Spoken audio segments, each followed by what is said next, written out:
देवी पार्वती, आपने मात्र प्रेम से मुझे अलग रखा, इसलिए आज तक आपके सारे उपहार आपको लौटाता हूँ, आपको लौटाता हूँ, आपको लौटाता हूँ।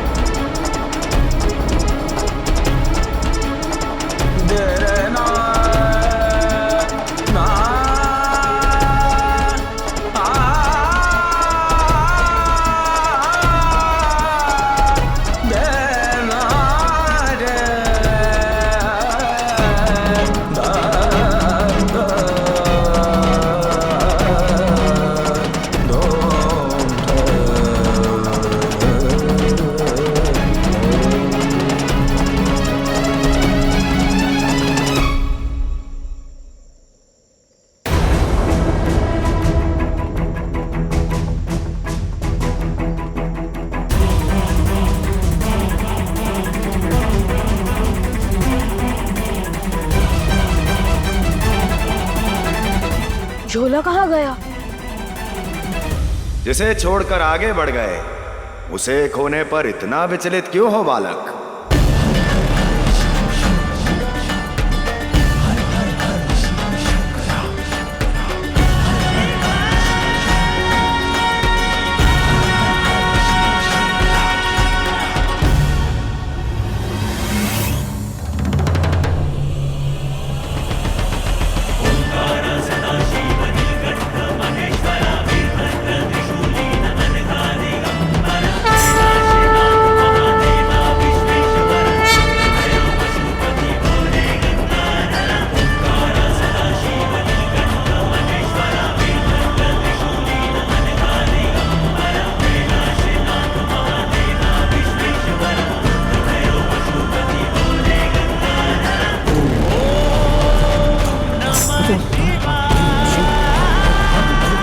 सदैव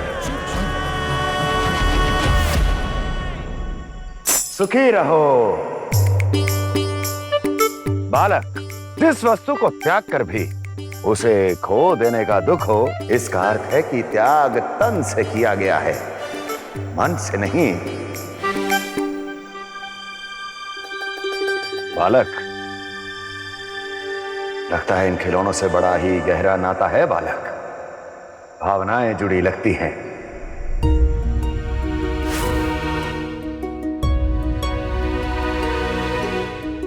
तो इस प्रकार किसी की भावनाओं को वृक्ष की टहनी पर लटकाना ये उचित बात नहीं।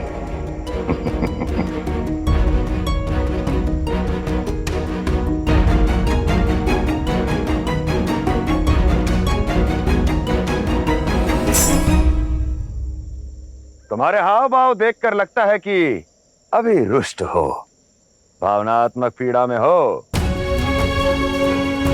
तो जाओ, ले जाओ इसे। क्या पता कुछ ही समय में इनकी स्मृति सताने लगे, और जब लौट कर वन में आओ तब ये खिलौने किसी वृक्ष की टहनी पर लटके ना मिले। जाओ, ले जाओ।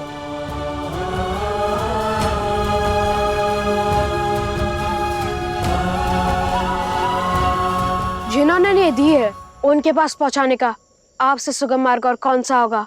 महादेव, महादेव, महादेव।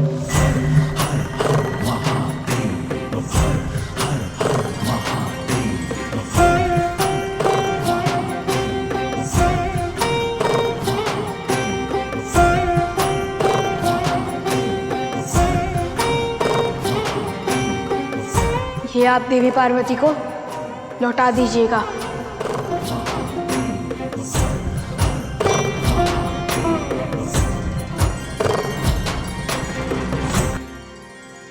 आप ऐसे क्यों देख रहे हैं? आप ही का अंशु, आपको कैसे नहीं पहचानूंगा?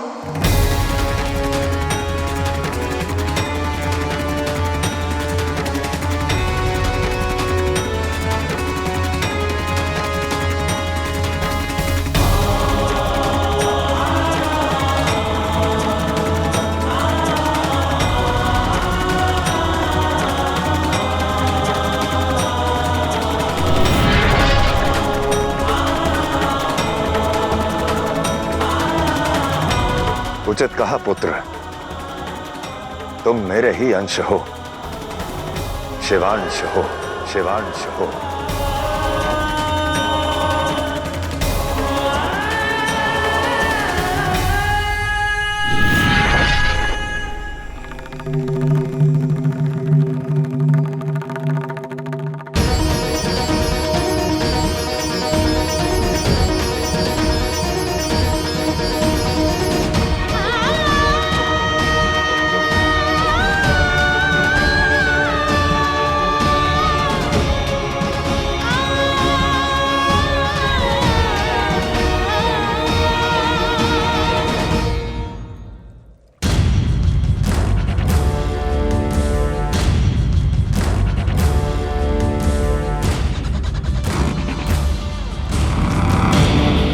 असुर लोग की दक्षिण दिशा में तो आ गए, किंतु अब क्या? यहाँ न तो शिव पुत्र है और न ही उसके 7 माताओं का कोई संकेत।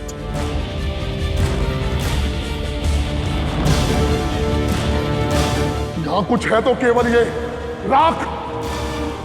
माते, ये काम भेज दिया आपने, ये काम भेज दिया आपने, ये काम भेज दिया आपने।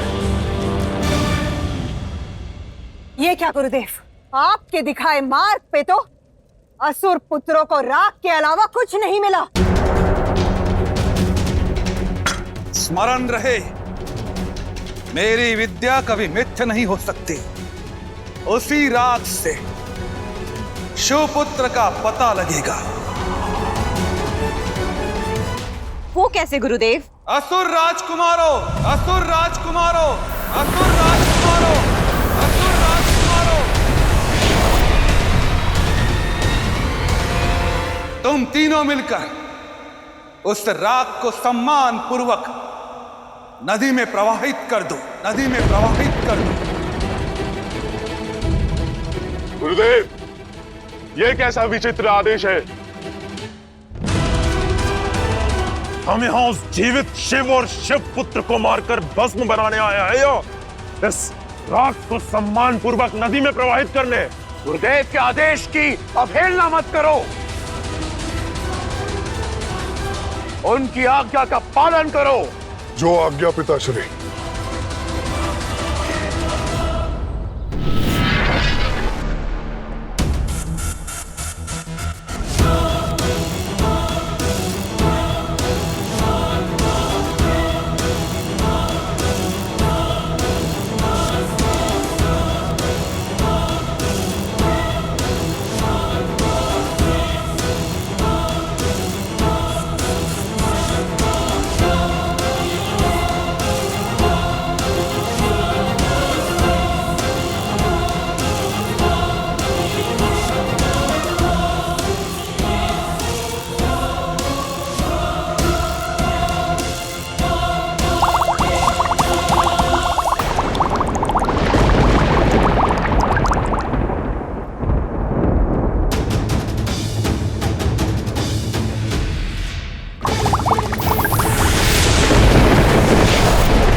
तुम कौन हो?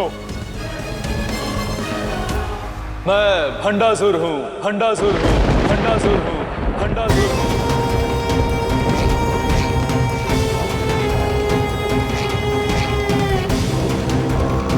कौन भंडासुर? हमने तो कभी ऐसे किसी भंडासुर के बारे में नहीं सुना। जब महादेव ने कामदेव को अपना तीसरा नेत्र खोलकर भस्म किया था, तब से उस भस्म का एक भाग बनकर मैं वर्षों तक यहाँ पड़ा रहा। आप तीनों ने मुझे नदी में प्रवाहित करके स्वतंत्र कर दिया मुझे।